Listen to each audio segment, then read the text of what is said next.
Heap mobility বৃদ্ধির জন্য আমরা আজকে আরেকটি ব্যায়াম করব এবং এটা একটি মজার ব্যায়াম।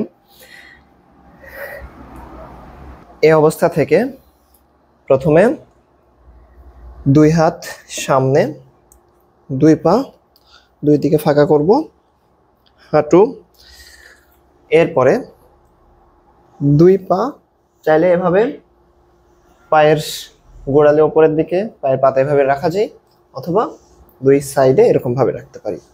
এখান থেকে আমরা এভাবে নিচের দিকে ধীরে ধীরে স্ট্রেচিং করার চেষ্টা করব। এভাবে রাখলে অনেক সময় এই ভিতরের যে মাসলগুলো রয়েছে, ভিতরের এখানে একটু ব্যথা অনুভব হতে পারে শুরুর দিকে, তখন আমরা এভাবে পাকে যদি করে রাখি তাহলে এটা বেশি দূর পর্যন্ত যাওয়া যাবে। সো আমরা এই দুইটা পজিশনের যে কোনোটাই করতে পারি। এরকম ভাবে স্ট্রেচিং এই পজিশনে জাস্ট ব্যাঙের মতন